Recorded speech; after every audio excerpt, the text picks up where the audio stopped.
Bon, aujourd'hui les gars, je vais vous présenter des animes qui, je pense, vont devenir des masterclass avec le temps. Bon, après, je vous avoue, il y en a qui sont déjà à la saison 2, voire saison 3, du coup, je m'y prends un peu tard. Après, il faut pas oublier, ça reste mon avis personnel, donc si vous aussi vous avez des animés masterclass, n'hésitez pas à me le dire dans les commentaires. Bref, je vais éviter de faire une introduction trop longue, et c'est parti pour les animés masterclass. Ken Takakura et Momo Ayase sont deux adolescents au point de vue bien différent en ce qui concerne les sujets qui touchent au paranormal. Le premier est un grand amateur des théories complotistes, il croit dur comme fer à l'existence des extraterrestres, mais est en revanche persuadé que les fantômes n'existent pas. La seconde est son total opposé, une jeune femme qui a grandi au contact des phénomènes occultes, mais qui pour autant ne croit pas du tout au petit homme vert. S'ils passent le plus clair de leur temps à se chamailler à propos de qui des deux a raison, leur rencontre respective avec un phénomène qui dépasse l'entendement va vite les mettre d'accord. Suite à un pari lancé l'un envers l'autre, Ken tombe nez à nez avec Mémé Turbo, le fantôme d'une grand-mère qui hante un tunnel, et Momo se fait enlever par des créatures de l'espace qui cherchent à analyser en détail le corps humain. Dans ces conditions, difficile de rester fidèle à ses convictions. Dandadan est un anime qui sortira courant octobre 2024 et vous pourrez le retrouver sur Crunchyroll, ADN et Netflix. Et pour la VF, vous pourrez le retrouver exclusivement sur ADN. Bon, en revanche, je sais pas du tout si la VF sera disponible en même temps que la VO. Au niveau du nombre d'épisodes, va falloir attendre un petit peu car on a toujours pas d'informations. Côté animation, c'est Science Saru qui est sur le projet. Et pour parler d'eux plus en détail, c'est ceux qui sont derrière Devilman Crybaby. Après, au vu des trailers, l'animation a l'air aux petits oignons. Faut pas oublier, c'est que des trailers donc à voir pendant l'anime. Du coup, je mets cet animé sans crainte dans cette vidéo car le manga est déjà vraiment incroyable. Bref, je vais éviter de vous en dire trop et maintenant plus qu'à attendre octobre. Après avoir vaincu le dragon noir de l'Apocalypse Acnologia et mis fin au sombre dessin du mage noir Zélef, la guilde Fairy Tail est devenue plus populaire que jamais. Toutefois, à peine leur adversaire mis hors d'état de nuire, la plus puissante guilde Fior entame une nouvelle aventure en se rendant sur le continent de Giltena afin d'entamer la célèbre quête de 100 ans qu'aucun mage n'a réussi à achever au cours du dernier siècle. Natsu, Lucy, Grey, Erza et Wendy, toujours accompagnés de Happy et Carla, parviendront-ils à mener à bien cette périlleuse mission devant laquelle même le plus puissant mage de l'Ouest, Gildarts, n'a pas eu d'autre choix que d'abandonner. Au cours de leur périple, les mages de Fairy Tail devront faire face aux mystérieux 5 dragons divins, réputés capables de tenir tête à Acnologia. Pendant ce temps, une nouvelle recrue rejoint les rangs de Fairy Tail, Tuka, une jeune femme mystérieuse qui semble cacher bien plus de choses qu'elle ne veut bien en laisser paraître. Bientôt, Natsu et son équipe découvriront que la quête de 100 ans n'est pas le seul défi qu'ils auront à relever. Fairy Tail, la quête de 100 ans est un animé prévu pour juillet 2024 avec un nombre inconnu d'épisodes. Après, il ne faut pas oublier que le manga est toujours en cours de parution avec 16 tomes actuellement. Le studio d'animation qui s'en occupe, c'est JC Staff, qui a travaillé sur Food Wars, One Punch Man saison 2 ou encore Seiki Kuzuo. Côté diffuseur, c'est très compliqué de prévoir parce que ADN et Crunchyroll proposent Fairy Tail dans leur catalogue. Donc on peut s'attendre que l'un d'eux propose l'animé. Mais, faut pas oublier qu'un certain groupe possède un partenariat avec l'éditeur, qui vise à en avoir la diffusion exclusive. Oui,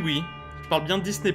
Bref, en tout cas, je suis un défenseur de Fairy Tail, donc je pense que la suite directe de l'animé va être une masterclass. J'en profite pour faire une petite pause dans cette vidéo pour vous inviter à vous abonner, activer la cloche pour rester averti des prochaines sorties vidéo, à commenter et à liker, ça aide à développer la chaîne. Après être parvenu à surmonter les premières épreuves de la Tour de Dieu et avoir découvert un avant-goût de ses capacités, Bam a finalement été trahi par Rachel, qui était pourtant la seule lumière à ses yeux. Non conscient de la véritable raison derrière la disparition de Bam, les anciens camarades de ce dernier, à commencer par Kun et Rak, décident d'assister Rachel dans son ascension de la tour, afin de réaliser le rêve de leur ancien ami à sa place. De son côté, Bam, qui a en réalité survécu à ses vertigineuses chutes, entame une remise en question sur ses sentiments et commence un entraînement pour être capable d'affronter les prochaines étapes de la tour en solitaire. S'il a bien du mal à faire confiance aux nouvelles personnes qu'il rencontre sur son chemin, l'enfant né dans les ténèbres reste plus déterminé que jamais à retrouver Rachel. 6 années se sont écoulées depuis la disparition de Bam, qui a été retenu captif tout ce temps par le Fugue, une organisation criminelle active dans la tour. Sous la supervision de Jinsung, ce dernier s'est entraîné sans relâche pour développer et maîtriser ses pouvoirs, toujours avec l'objectif en tête de retrouver sa meilleure amie qui l'a pourtant trahi. Sous la nouvelle identité de Jio Violgrace, qui lui a été donnée par le Fugue, Bam retourne au cœur de la tour pour en reprendre l'ascension. De nouvelles épreuves l'attendent, et de nombreux nouveaux personnages vont également faire leur apparition. Tower of God saison 2 sortira en juillet 2024 sur Crunchyroll. Pas de nombre précis d'épisodes, mais la saison 2 adaptera 110 chapitres de l'œuvre, donc on peut s'attendre à plus de 13 épisodes. Je sais que la saison 1 a été une vraie réussite, et je pense que cette saison 2 va en ravir plus d'un. Bon après, faut que je vous parle d'un truc quand même. On va dire que c'est plus le même studio d'animation qui s'en occupe. Maintenant c'est The Hunter Studio qui s'en occupe. Et je vous avoue, je sais pas trop à quoi m'attendre avec ce studio. Et la seule référence que je peux vous citer, c'est City Hunter Angel Dust, qui est sorti récemment. Après, côté animation, c'était vraiment pas mal, mais ils étaient pas seuls pour le projet. Donc je sais pas trop ce qu'ils valent en solo. Plus qu'à espérer que la saison 2 soit un vrai banger. Le véritable meurtrier de thème désormais démasqué, la lutte pour le trône du Beastar reprend de plus belle au sein de l'académie Sheritan. Toutefois, Legoshi doit à présent faire face à bien d'autres problèmes. Tout d'abord, il est difficile de mener une vie ordinaire quand on est un grand carnivore poursuivi par les forces de l'ordre. Mais surtout, le loup n'ose plus approcher son ami Haru depuis qu'il a goûté à la la viande. Revenu à la case départ, Legoshi décide de reprendre sa vie en main et retourne voir Gosha, son grand-père qui l'a élevé. Il va rapidement découvrir que le vieux Varon de Komodo cache lui aussi bien son jeu et qu'il est en réalité une proche connaissance de Yaya, un ancien Beastar légendaire. Conscient que son isolement n'est pas une solution, Legoshi parviendra-t-il à revenir parmi les siens et à s'imposer comme le prochain unificateur des herbivores et des carnivores? Beastar saison 3 est prévu pour courant 2024. Le diffuseur sera Netflix et côté animation, c'est toujours le studio Orange qui s'en occupe. Pour ceux qui ne les connaissent pas, ils ont travaillé sur Beastar saison 1 et Beastar saison 2.